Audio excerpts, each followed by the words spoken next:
सारी बातें भी मुझे आचार्य जी ने हमारे बीच में रखी और मन कर रहा था कि आचार्य जी को सुना जाए। और एक व्यवस्था आप लोगों ने निर्धारित की, इस व्यवस्था में विद्वानों की अवस्था रहती है। तो आप लोग एक पास सीधे बैठेंगे और मेरे साथ पवित्र ओम का उच्चारण करेंगे। तत्पश्चात जो समय मिला है उसको मिल बांट करके हम लोग सदुपयोग करेंगे।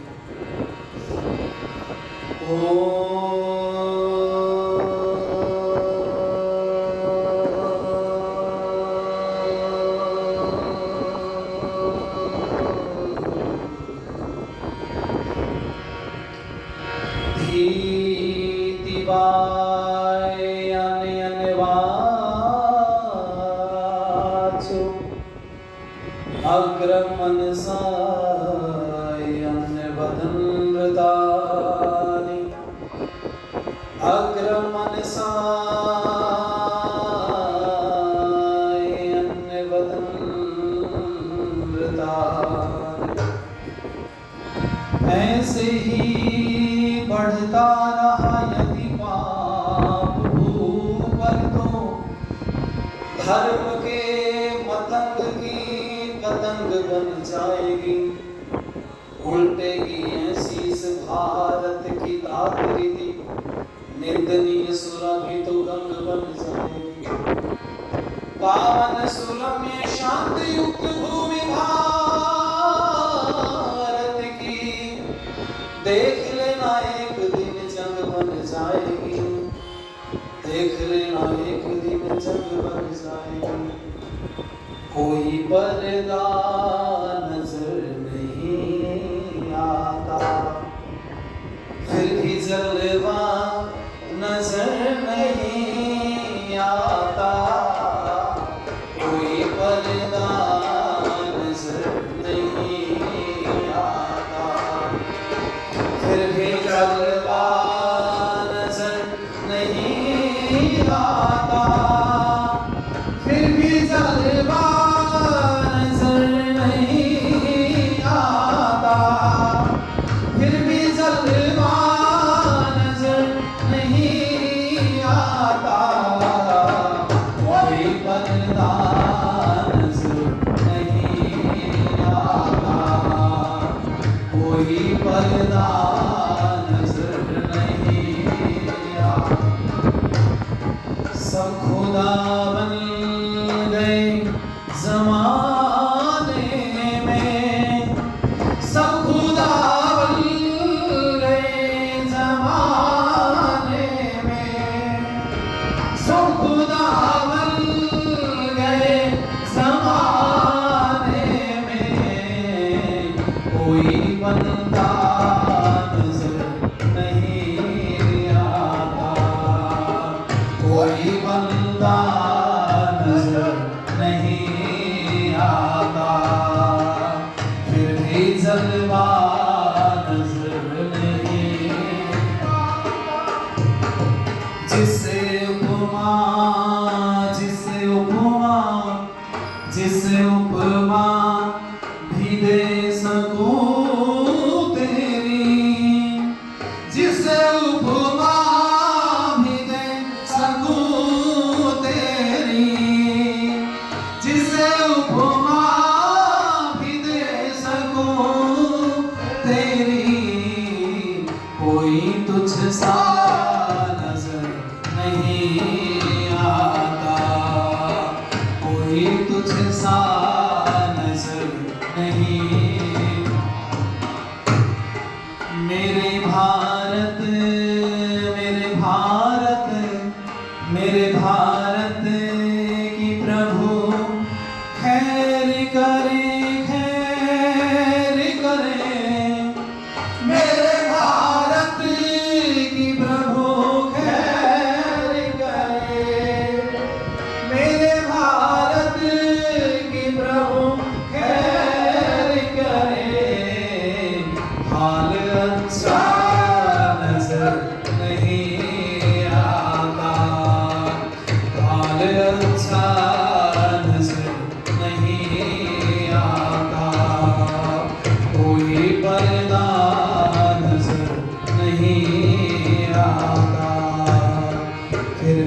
जलवा नजर नहीं आए।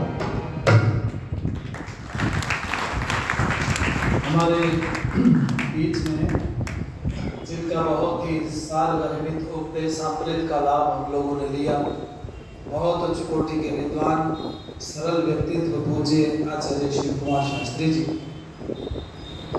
हमारे साथ ढोलक पर साथ दे रहे हमारे गुरु जी आदरणीय महात्मा कल्याण जी, आर्य समाज नगोरी गेट के धर्माचार्य हमारे गुरु जी आदरणीय पंडित करमवीर शास्त्री जी, और जिन्होंने इस हिसार का नाम पूरे भारत पूरे विश्व में रोशन किया। इस हिसार की बेटी थोड़े से दिनों में पूरे आर्य जगत में छा गई।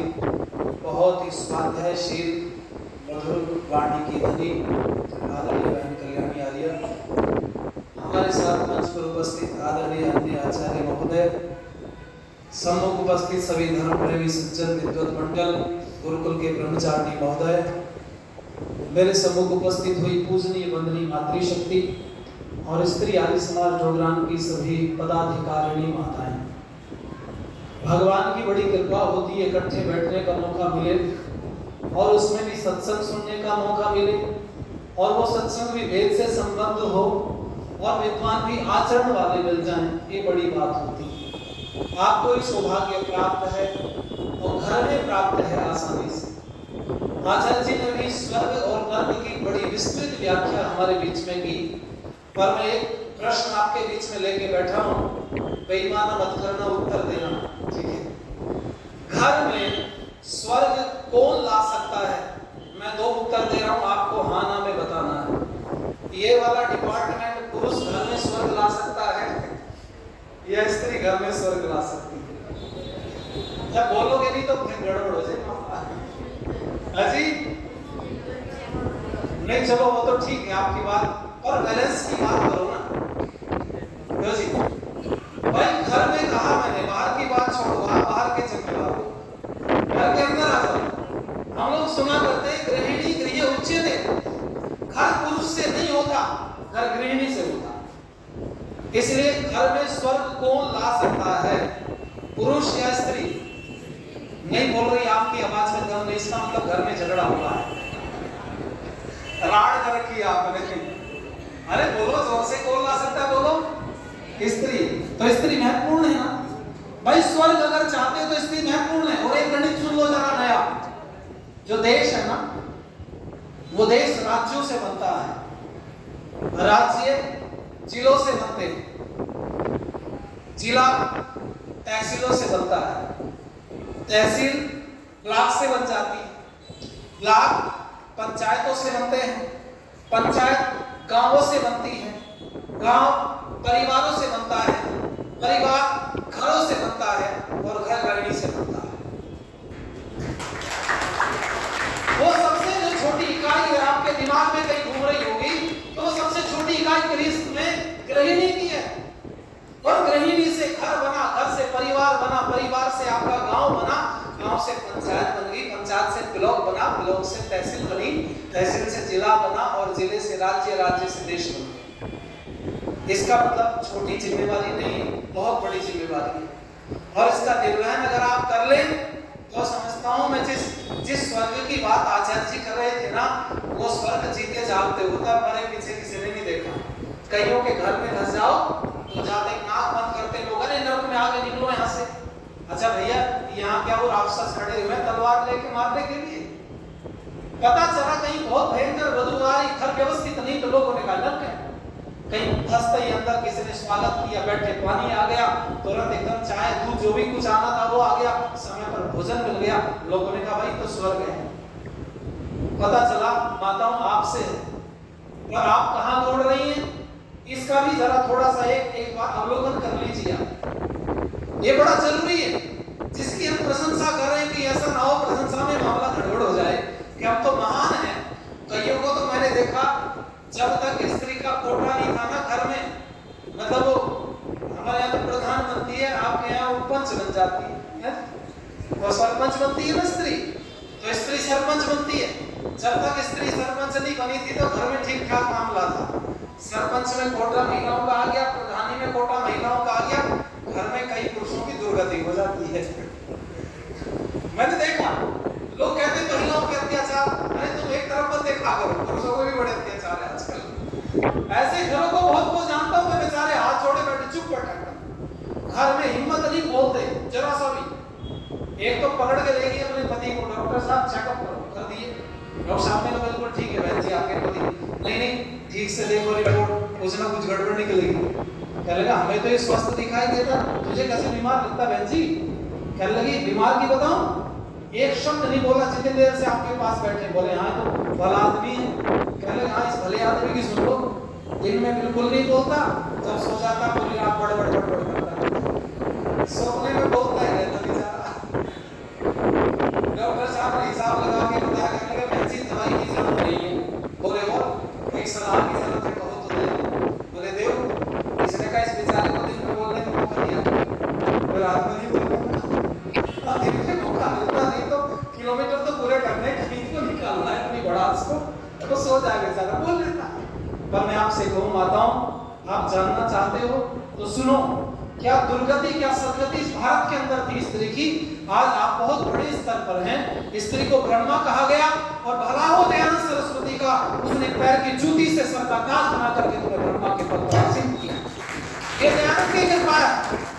जब पूछा उन लोगों से, ये वाले आप समझ रहे ना इशारे से, इन लोगों से जब पूछा गया स्त्री कौन, उन्होंने कहा खेती होती है। जब उनसे पूछा गया स्त्री कौन, तो उन्होंने कहा स्त्री के अंदर आत्मा ही नहीं होती है। एक व्यक्ति और हुआ, यूरोप के अंदर बड़ा छाया रहा दार्शनिक था, नाम था सुकरात। मैंने सुकरात को पढ़ा तो सुकरात ने महिला के विषय में क्या लिखा, यह जान के मुझे बड़ा आश्चर्य हुआ। सुकरात बोलता है, इतना बड़ा दार्शनिक होकर के व्यक्ति से पूछा, स्त्री की तुम्हारी दृष्टि में क्या योग्यता है, क्या स्थान है, क्या पात्रता है, क्या एलिजिबिलिटी है। जब एक बात बोली तो सुकरात कहता है सुनो, स्त्री को जानना चाहते हो स्त्री क्या है मनुष्य के लिए? बोले बताओ। कहता है एक जोड़ी कपड़े से कितना समय व्यतीत कर सकते हो? सामने वाले ने कहा एक जोड़ी कपड़े से 2-4 दिन व्यतीत कर सकता है। तो उसने कहा फिर? बोले कपड़े बदलने पड़ते हैं। सुकरात जैसा दार्शनिक बोलता है जब एक जोड़ी कपड़े के साथ जीवन नहीं गुजारा जा सकता तो स्त्री के साथ भी गुजारा नहीं जा सकता। कपड़े बदलते स्त्री बदल दो, इसमें कौन सी बड़ी बात है? सुकरात की बात। पर दयानंद सरस्वती ने इसी बात को बोला नहीं। लोगों ने कहा पैर की जूती, दयानंद ने कहा पैर की जूती से पैर की जूती पैदा होगी और सर के ताज से सर का ताज पैदा होगी, क्योंकि हमारे भारत के अंदर सर का ताज अगर पैदा हुआ पुरुषों में तो स्त्री से ही तो हुआ। अभी आचार्य जी ने जितनी भी रामायण सुनाई, आप मुझे बताना सब जने पुरुष माताओं के सामने झुके हैं ना? क्यों जी? अच्छा महान कौन निकली? माँ, जिसने आशीर्वाद दे दिया, अपने बेटे को आज्ञा दे दी। पुरुष से आज्ञा मांगने नहीं गया, किससे मांगी बोलो जरा? माँ से मांगी। और मैं आप सबसे कहना चाहूंगा जरा ध्यान दीजिएगा, हमारे लिए माँ तो माँ होती है। परमपिता परमात्मा की इस व्यवस्था में स्वामी दयानंद सरस्वती ने अगर गिनाए ना 3 गुरु, तो पहला गुरु कौन है बोलो? पिता क्यों नहीं गिनवा दिया गया पहला? जबकि पुरुष प्रधान देश है, विवाह होता स्त्री पुरुष के साथ चली जाती, फिर पिता क्यों नहीं गिनवाया पहला? क्योंकि पिता को पिता पत्नी बनाती है, स्त्री मां बनाती है। अगर वो मां नहीं बनेगी तो पिता नहीं बन सकता। इसलिए आपसे कहूंगा ये लाइनें आपको बल देगी, जरा सुनो, हो सके तो मेरे साथ मिलकर के गुनगुनाओ, अच्छा लगेगा। समय आ गया माताओं तुम जागो देश जगाओ, समय आ गया माताओं तुम जागो देश जगाओ। आज लाज भारत माता की, आज लाज भारत माता की खतरे में है बचाओ। समय आ गया माताओं तुम जागो देश जगाओ, समय आ गया माताओं तुम जागो देश जगाओ, तुम जागो देश जगाओ, तुम जागो देश जगाओ। माताओं ने पुत्र बनाए और बहनों ने बनाए भाई, माताओं ने पुत्र बनाए और बहनों ने बनाए भाई, पत्नी बनकर पति बनाए ये तुम में है चतुराई, ओ पत्नी बनकर पति बनाए, ये तुम में है चतुराई। देश धर्म जाति का फिर से, देश धर्म जाति का फिर से सबको पाठ पढ़ाओ। समय आ गया माताओं, तुम जागो देश जगाओ। समय आ गया माताओं, तुम जागो देश जगाओ। तुम जागो देश जगाओ, तुम जागो देश। जब जब भारत देश की नैया बीच भंवर में टकराई, वो जब जब भारत देश की नैया बीच भंवर में टकराई, तब तब तुमने चप्पू संभाले नाव किनारे लगाई।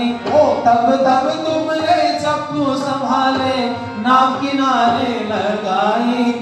आज की भैया बन कर नैया, आज की भैया बन कर नैया तो उस पार लगाओ। समय आ गया तुम जागो देश जगाओ।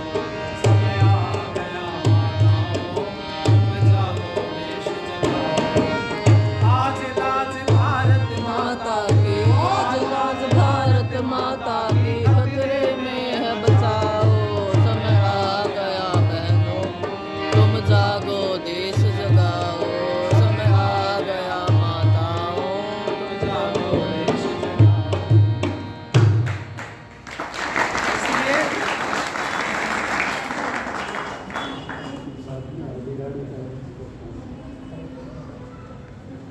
इसलिए मैं आप लोगों से निवेदन कर रहा था कि मैं नहीं जानता दुनिया में और दूसरे मतांतरों में स्त्री की क्या व्यवस्था है, क्योंकि देखने के लिए कुछ और मिलती है, सुनने के लिए कुछ और मिलती है, पुस्तकों में कुछ और मिलती है।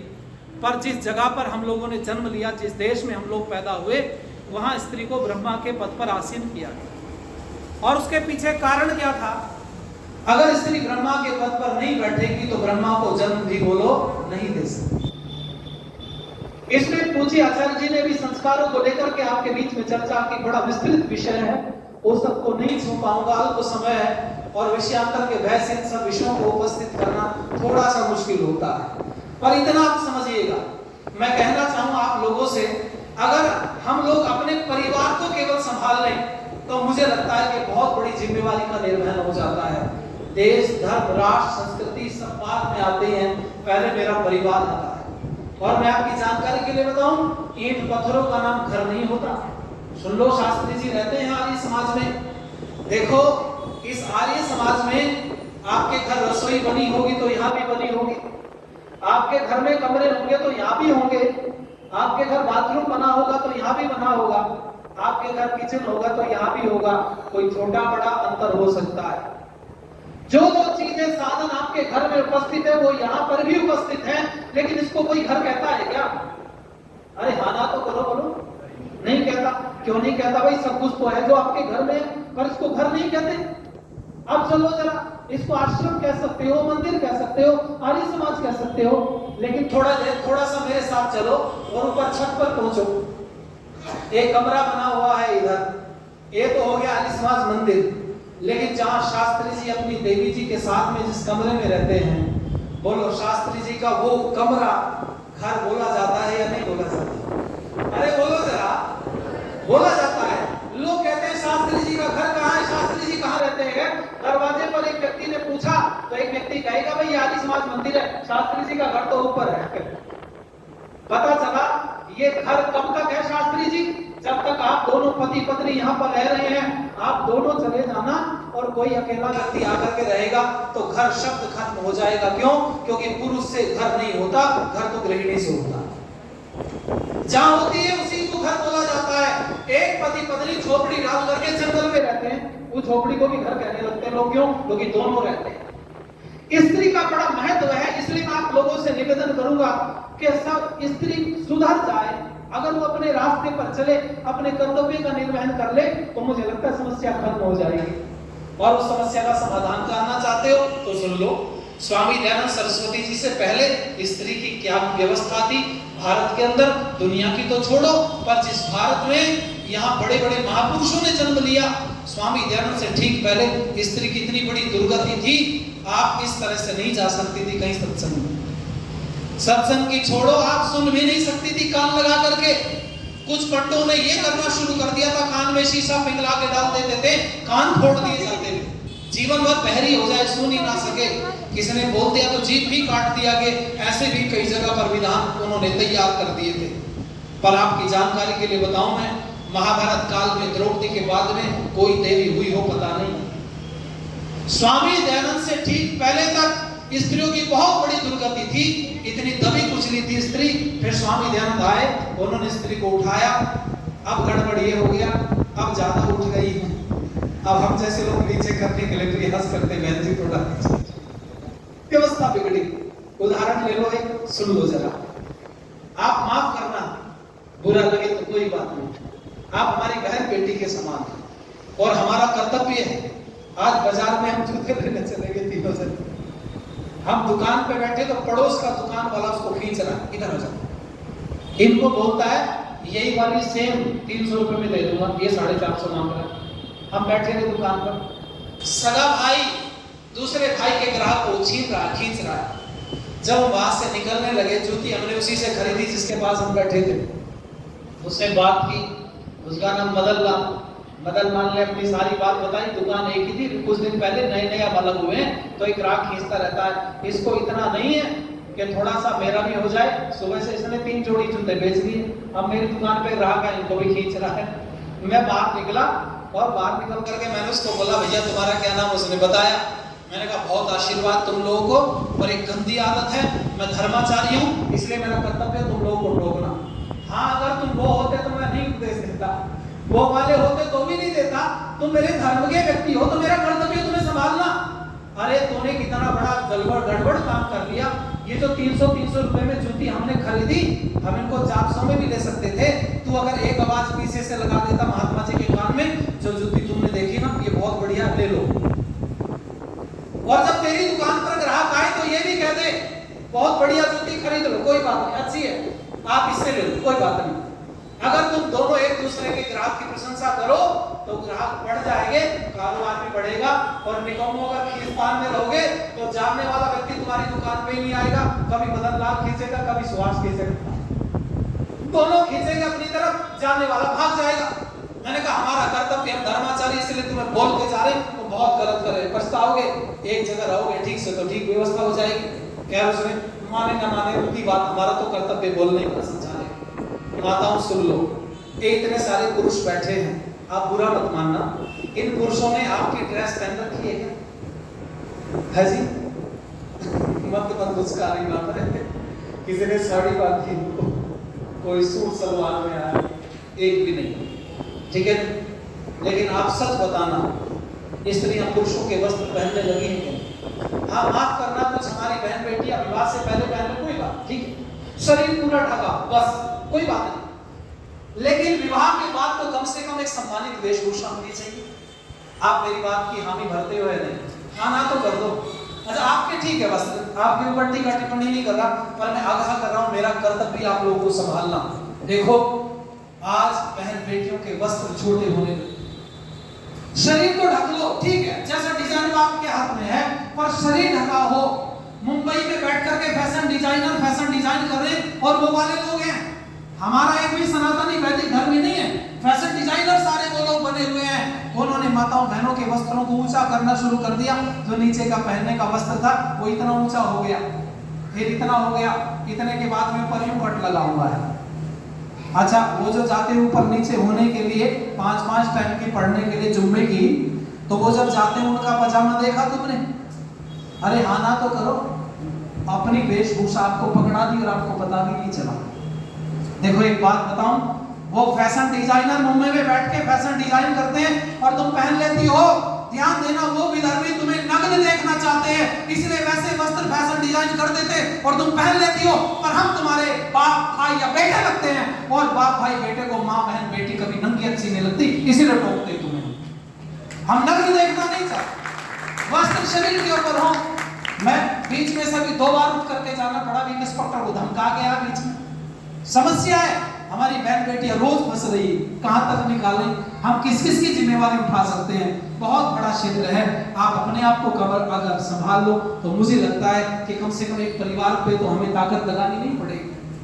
वस्त्र बहुत हैं, बड़े तरीके के हैं। हम तो आज गए बाजार में, आचार्य जी को हमें 4-5 तरह से ज्यादा जूती दिखाई नहीं दी। मैं तो हाथ धक के लेके ही नहीं आया, इन दोनों ने ले ली। मैंने कहा कम वक्त कैसे दूर दिन आगे, पूरी के पूरी जो शोरूम है महिलाओं की जूतियों से भरा पड़ा है। और मुझे लगता है हजारों तरह के डिजाइन होंगे, हजारों, हमारे तो 2-3 मुश्किल से, और वो भी महिलाओं ने छीन ली। असली बात तो ये है। पर मैं कहूँ आप लोगों से, देखो घर से निकलती है ना बहन बेटियां, आजकल कुछ गलत कमेंट भी आपस में करती है। कोई बोलती है यार तू तो कसम से कैटरीना लग रही है, माफ करना। कोई बोलती तू तो प्रियंका लग रही है।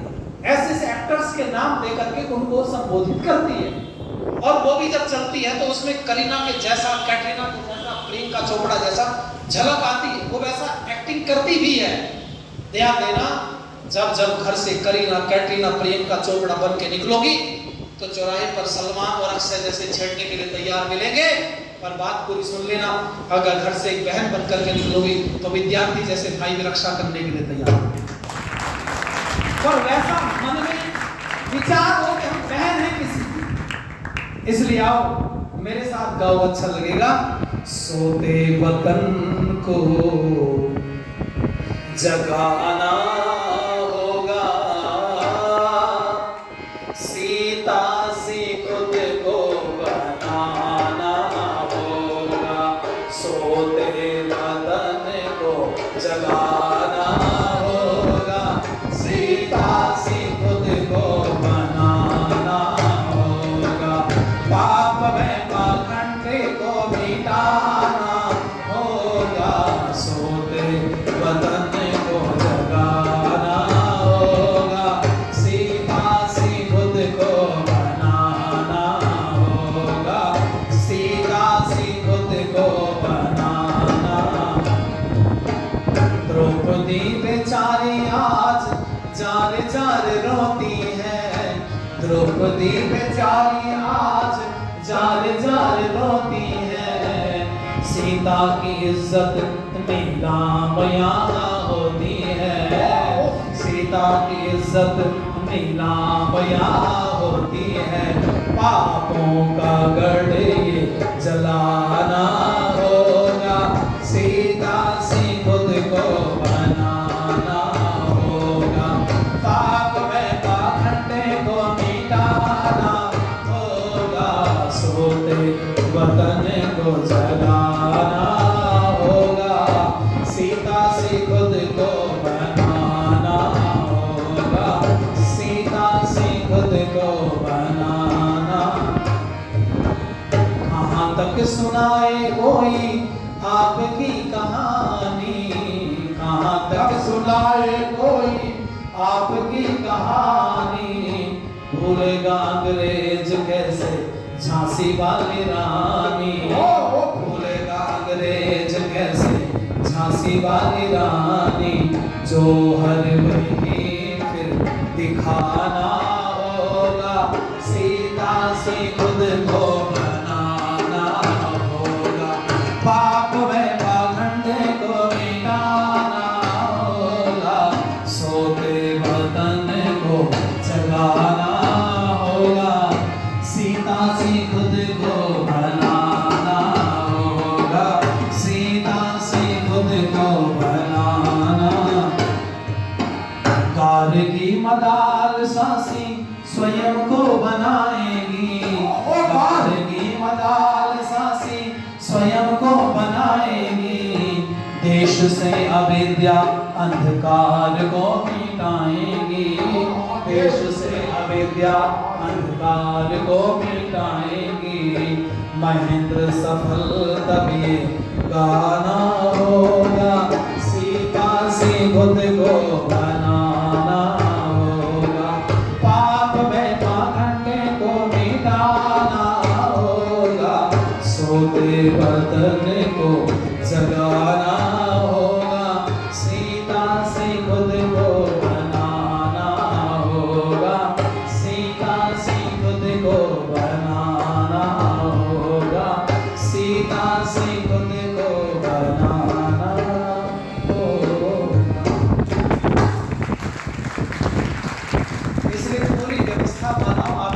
में है, आप चाहो तो संतान को कायर क्रूर बना सकती हो और आप चाहो तो शायर शूर बना सकती हो। बहुत उदाहरण दिए जा सकते हैं। रामचंद्र जी पैदा ना होते अगर कौशल्या माता ना होती। रामचंद्र पैदा करने वाली कौशल्या माता जो नित्य यज्ञ करती थी, वैदिक व्यवस्था के सांचे में ढल करके अपने जीवन को जीती। कितने तप त्याग किए, वो सब चीजें सुनाने के लिए तो समय नहीं, पर इतना आप समझिएगा, माँ चाहे तो बच्चे का निर्माण कर सकती है। और वो निर्माण की व्यवस्था आचार्य जी अभी बता रहे थे। स्वामी दयानंद सरस्वती की संसार में बहुत बड़ी जीत मानता हूं मैं इसको 16 संस्कार, क्योंकि पौराणिकों की पुस्तकों में अलग अलग मान्यताएं हैं। सरयुपारी ब्राह्मणों की अलग है संस्कार, दूसरे कन्याकुब्ज वालों के अलग संस्कार हैं और दूसरे ब्राह्मणों के अलग संस्कार हैं। अलग अलग आप देखोगे तो सबके संस्कार अलग हैं। 8 से शुरू होते हैं। पौराणिकों के यहाँ पर 8 संस्कार भी हैं, किसी पुस्तक में 12 हैं, कहीं 18 हैं, कहीं 22 हैं, 28 और 40 संस्कार तक है। लेकिन स्वामी दयानंद सरस्वती जी ने निकाल करके जो मानव के निर्माण के बहुमूल्य सूत्र थे, उनको 16 की संख्या में रखा और वो 16 संस्कारों की जीत हुई। आज पौराणिकों के मुंह से भी अगर आप सुनेंगे तो कितने संस्कार बताते हैं, सब बोलो जरा। 16 केवल दयानंद सरस्वती की देन है। और आपकी जानकारी के लिए बताना चाहूंगा, संस्कार विधि में 16 संस्कार नहीं, संस्कार विधि में 17 संस्कार। आपने पढ़ा, ठीक है, नहीं तो एक बार फिर देखना, गिनती करना। विवाह संस्कार के बाद में हम सीधे पहुंच जाते हैं वानप्रस्थ पर विवाह के बाद में सबसे ज्यादा 135 पृष्ठ अगर संस्कार विधि में किसी के लिए लिखे तो गृह आश्रम संस्कार के लिए लिखे, जिसको हम शायद भूल रहे हैं। और वो गृह आश्रम संस्कार एक दिन में संपन्न नहीं होता, वो पूरी जीवन शैली है। कब उठना है, कब जागना है, कब खाना है, कब पीना है, कैसा व्यवहार कब करना है, ये सारी चीजें उसके अंदर दी गई और उसी में पूरा का पूरा मानव निर्माण की श्रृंखला है। मैं आप लोगों से निवेदन करूंगा, एक बार आप लोग पढ़ें और कभी अवसर मिले तो केवल संस्कारों के ऊपर चर्चा 2-4 दिन की जाए, जिससे कुछ बहुमूल्य रत्न हमारे हाथ लग सके विद्वानों के द्वारा। इन विषयों पर भी चर्चा कभी आप लोग बैठ करके गहराई से करना। और मैं आपसे कहना चाहूंगा, स्त्री का निर्माण की बात चल रही थी, तो देखो जब विवाह होता है ना, तो परिवार के टूटने की शुरुआत उसी दिन हो जाती है। गृहस्थ कथा के रूप में कई एपिसोड मैंने बनाए, इसमें बहुत चीजें डाली, पर मैं आज कुछ अंश आपके बीच में परोस रहा हूं कि निर्माण हो कैसे। एक माता पिता के पास संपत्ति नहीं है और बच्चों को संपत्ति देना चाहते हैं, जब है नहीं तो कहां से दे पाएंगे। यही संस्कारों का भी सिलसिला है। जो माता पिता बच्चों को संस्कारित करना चाहते हैं, संस्कार देना चाहते हैं, और माँ बाप के पास संस्कार है नहीं, तो चाहते हुए भी बच्चों को संस्कारित नहीं कर पाते हैं, क्योंकि उनके पास वो चीज है नहीं। इसलिए बच्चों को संस्कार देने से पहले माता पिता को संस्कारों को ग्रहण करना पड़ता है, उन रास्तों पर चलना पड़ता है। आप जानते हो संस्कार शब्द का अर्थ क्या है? ये तो संस्कार विधि में स्वामी दयानंद जी ने संस्कारों की चर्चा की, सत्याप्रकाश ने की पूरी चर्चा, और सत्याप्रकाश के ठीक पीछे पुस्तक पढ़ने के लिए मिलती है छोटी सी 2.5 पृष्ठ की, जिसका नाम है स्वयं मंतव्य मंतव्य प्रकाश। इसमें 51 परिभाषाएं हैं। 1 नंबर पर ईश्वर की है, 2 पर धर्म की, 3 पर अधर्म की, वेदों की, ऐसे करके 26 पर मनुष्य, 27 पर संस्कार, 28 पर यज्ञ, 30 पर आर्य, 31 पर आर्यवर्त, और आप पीछे चले जाएंगे 48 पर स्तुति, 49 पर प्रार्थना, 50 पर उपासना, 51 पर सगुण निर्गुण स्तुति प्रार्थना उपासना। ये परिभाषा आप पढ़िएगा। संस्कार शब्द की बड़ी छोटी सी व्याख्या स्वामी जी करते हुए कहते हैं, जिससे शरीर, मन और आत्मा की उन्नति होवे, जो निषेक आदि शमशानांत 16 प्रकार का है, मैं उसको संस्कार समझता हूँ। मृतक के दाह कर्म के बाद कुछ भी करना शेष नहीं रहता, ऐसा स्वामी दयानंद जी ने लिखा। पता चला संस्कारित होना चाहते हो तो शरीर, मन और आत्मा की उन्नति करो भाई। शरीर की उन्नति प्रतिदिन व्यायाम, सात्विक भोजन करो। मन की उन्नति सत्य से होती, सत्य सुने और सत्य ही बोले। एक श्लोक हम लोग बोला करते हैं, अद्भिर्गात्राणि शुद्ध्यन्ति मनः सत्येन शुद्ध्यति विद्या तपोभ्याभूत आत्मा बुद्धिर्ज्ञानेन शुद्ध्यति। मन की उन्नति होती सत्य से। माताओं, झूठ का व्यापार मत किया करो। एक बात बताऊं मैं आप से 3-4 माताएं बैठी थी इकट्ठी, वो चर्चा कर रही थी, सत्संग में आती थी रोज ये वाले में, और 4 माताएं बैठ के चर्चा कर रही थी। मुझे बताना क्या चर्चा कर रही थी, ऑप्शन दे रहा हूँ। वो सत्संग की चर्चा कर रही थी कि आचार्य शिव कुमार शास्त्री जी ने जीते जागते स्वर्ग में धसाया आज हम सब लोगों को जिंदा जिंदा, वो इस बात की चर्चा कर रही थी या किसी की चुगली कर रही होंगी? है जी? ये वाला डिपार्टमेंट घूस को रहा है, इसका मतलब समझ गए, चुगली कर। अच्छा, ये आपने जो शब्द कोश है आपका वोकैबुलरी है, किस चीज से भर लिया हमने? किसी माता के पास पड़ोस वाली माता बैठने आती है, सत्संग की चर्चा करती है कि बहू के बारे में चर्चा करती, बोलो मेरी ऐसी है, मेरी ऐसी है, ये मेरा नहीं मानती, वो मेरा। और मैंने देखा ऐसे कई तो बातें करते करते रोने लगती, आंखों से झर आंसू बह रहे, और दोनों या तीसरा कोई नहीं, मेरी ऐसी है, ऐसी बोलती, ये करती। अरे एक बात बताऊं मैं आपसे माताओं, ध्यान देना, इस बात को बदल लो। घर में स्त्रियों के मूंछ तो नहीं होती है, तो लड़ाई मूंछों की होती है। पुरुषों में मूंछों का मतलब सम्मान की लड़ाई, स्त्रियों में सास अपने आप को श्रेष्ठ मान रही है और बहू अपने आप को श्रेष्ठ मान रही है। झगड़ा इस बात का है, ये झगड़े को खत्म करना चाहते हो तो मेरे पास एक सूत्र है, आप कहो तो दे दूं? अरे बोलो हाँ ना तो कर दो। अच्छा, तुम पीछे से बड़ी तेज हवा कर रहे हैं, इसका मतलब समझते हो आप?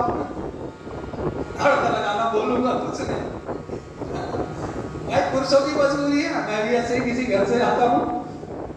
चलो आपको एक तरीका बता देते हैं। आज हम लोग मंच पे बैठे हैं, अभी बहन कल्याणी सी बैठी, उन्होंने आचार्य जी की प्रशंसा की और मेरी भी कर दी, चाहे छुट्टी की।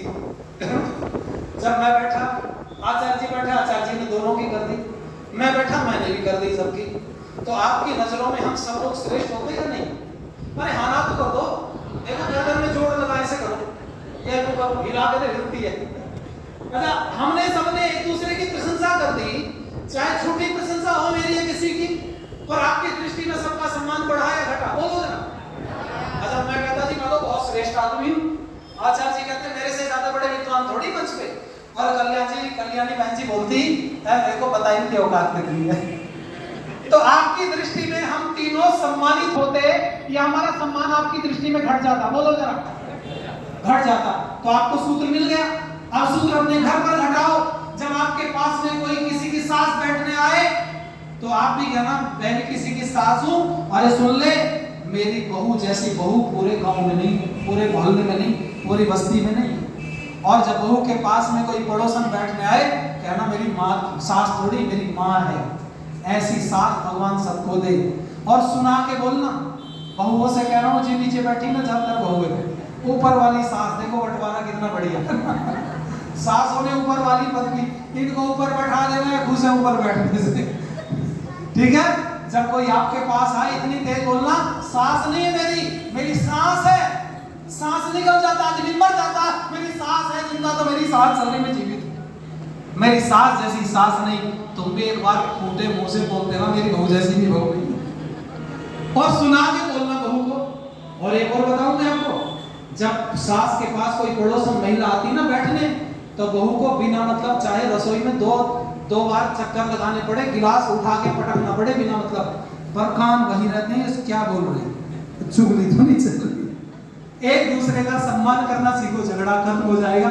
आओ माताओं मिलकर के मेरे साथ एक गीत की लाइनें गुनगुनाओ, अच्छा लगेगा। जितने भी दिन जियो बड़े प्यार से जियो, जितने भी दिन जियो बड़े प्यार से जियो। पतझड़ में क्या मिलेगा, पतझड़ में क्या मिलेगा, बहार में जियो। जितने भी दिन जियो बड़े प्यार से जियो, जितने भी दिन जियो बड़े प्यार से जियो। पतझड़ में क्या मिलेगा, पतझड़ में क्या मिलेगा, बहार में जियो।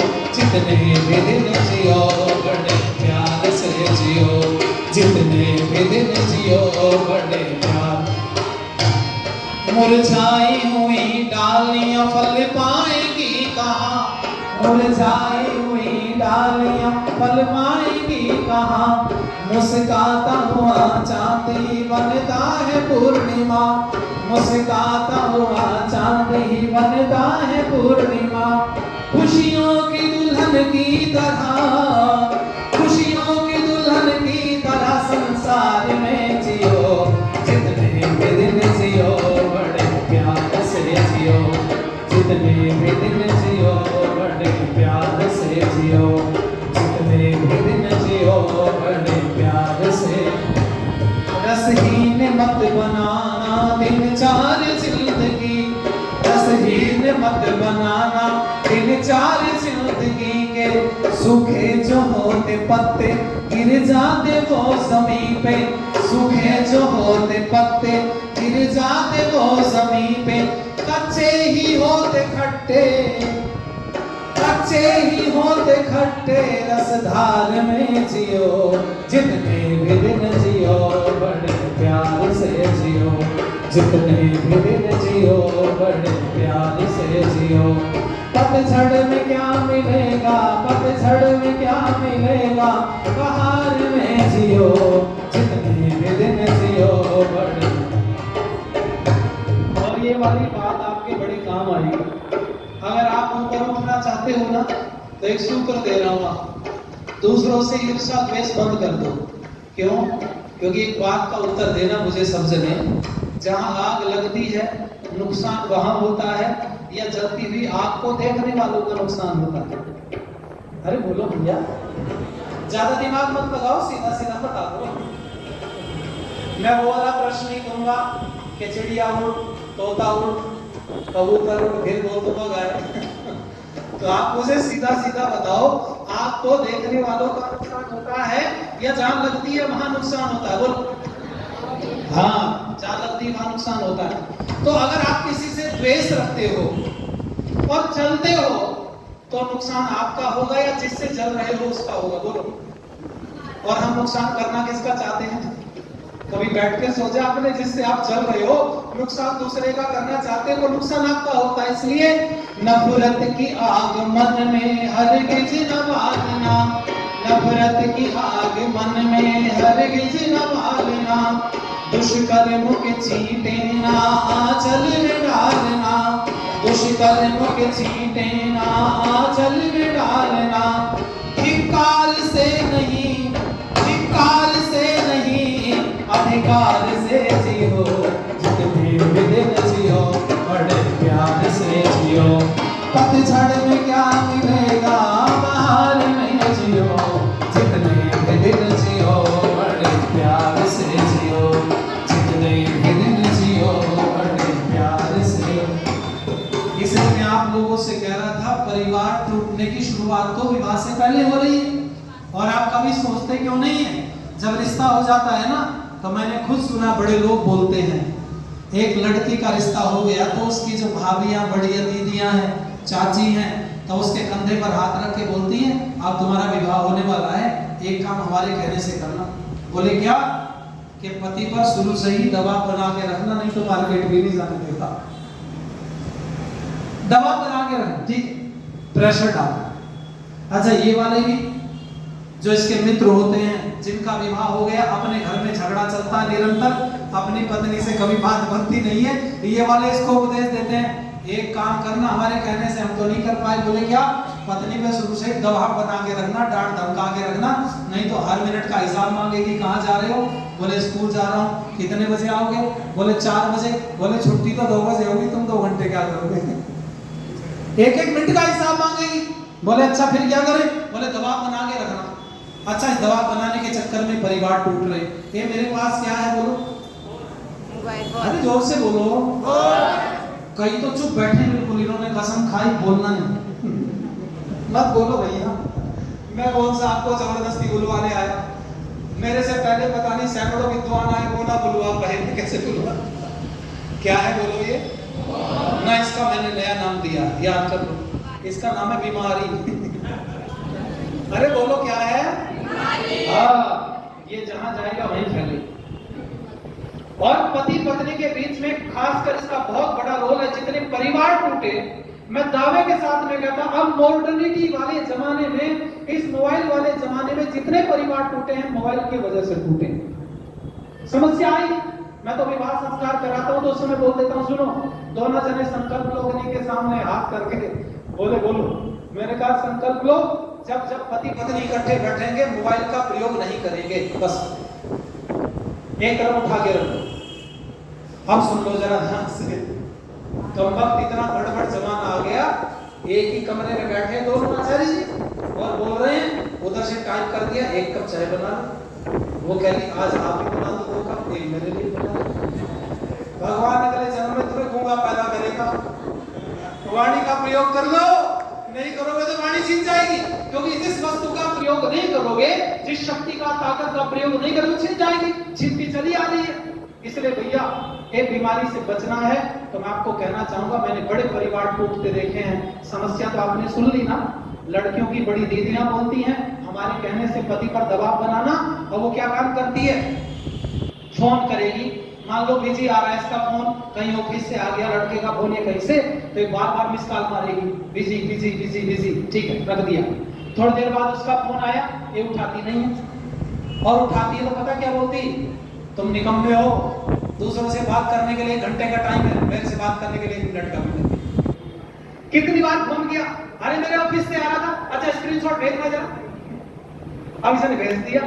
अब समझ तो गए ना आप ये स्क्रीनशॉट क्यों मांग रही है, ये नहीं सोच रही है, इसको लग रहा है क्या पता किसी अदर का फोन आ रहा है, समझ गए। और फिर इसको ट्रू कॉलर पर डाल करके चेक करती, ट्रू कॉलर में और बेड़ा का किया हुआ है, कईयों ने बड़े उलट पलट नाम डाल रखे ट्रू कॉलर पर, किसी का आ गया गड़बड़ किसी लड़की का, अब बंदा पूरा गले में पड़ा हुआ, कैसे जान बचे। मैं आप लोगों से निवेदन करूंगा भाई, इससे बच करके रहो, और आपको समाधान दे रहा हूं सुन लो। अगर किसी बेटी का रिश्ता हो तो तुम लोग एक काम मेरे कहने से करना, उसको कान में बोलना, बेटी अब तेरा रिश्ता होने वाला है, एक काम हमारे कहने से करना, दूसरे के घर जाते हैं नम्र होकर के झुक करके जाते हैं, कभी अपने पति से लड़ाई झगड़ा मत करना, प्यार से व्यवहार करना। और आप भी भैया अपने बेटे को या भाई को यही समझाना, उपदेश देना, अब तुम्हारा विवाह होने वाला है तो एक काम हमारे कहने से करना, कभी पत्नी के साथ लड़ाई झगड़ा मत करना। अरे अपना घर परिवार छोड़ के तेरे पास आ रही है, तेरे अलावा उसका है कौन। अगर आप सब लोग यही उपदेश दो, और जब मंच पर माला डलती है तब नोट लगाते हो, नोट लगाओ या मत लगाओ, पर एक बात उनके कान में बोल करके आओ, डीजे बंद कराओ और कहना सुन लो दोनों जने कान खोल करके, तुम आज इकट्ठे हो रहे हो तो आज हम साक्षी बने हैं, तुम्हें आशीर्वाद देने आए हैं। अगर कल को तुम अलग होने की सोचोगे तो हमसे संबंध खत्म, समझ लेना, हमारा तुमसे कोई संबंध नहीं अगर अलग होने की सोचोगे। अगर हर व्यक्ति यही जाकर के बोलेगा, वो दबाव में रहेंगे, समस्याओं को झेल करके भी परिवार बचा रहेगा, टूटेगा। इसलिए ये 2 लाइन और पीछे बोल रहा हूं, संकल्पों की कमजोरियां मन की है दास्तां, संकल्पों की कमजोरियां मन की है दास्तां, नदियां बनाई लेती हैं पत्थरों में रास्ता, नदियां बनाई लेती हैं पत्थरों में रास्ता, रुकना ही यहाँ मौत है, रुकना ही यहाँ मौत है, रफ्तार से जियो, जितने भी दिन जियो बड़े प्यार से जियो, जितने भी दिन जियो बड़े प्यार से जियो। पतझड़ में क्या मिलेगा, पतझड़ में क्या मिलेगा, बहार में जियो, जितने भी दिन जियो बड़े प्यार से जियो, जितने भी दिन जियो बड़े प्यार से। इसलिए भैया प्यार से व्यवहार करना, और आप लोगों को, दोनों जनों को कह रहा हूं, इधर वालों को भी इधर वालों को, तेरी शान घट गई होती, तेरा रुतबा घट गया होता, जो तूने गुस्से में कहा अगर एक बार हंसकर कहा होता तो तेरा क्या बिगड़ गया होता। घर में लड़ाई झगड़ा ना करें, प्यार से व्यवहार करें। आप लोगों ने ध्यान से सुना, धन्यवाद।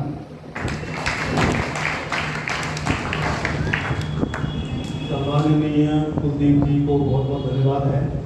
100 रुपये महेंद्र हरि जी और वही हमारे विद्वानों को दे रहे हैं, विजय जी भी दे रहे हैं बताने से, ये 100 रुपये और ये राधे श्याम जी भी आ रहे हैं।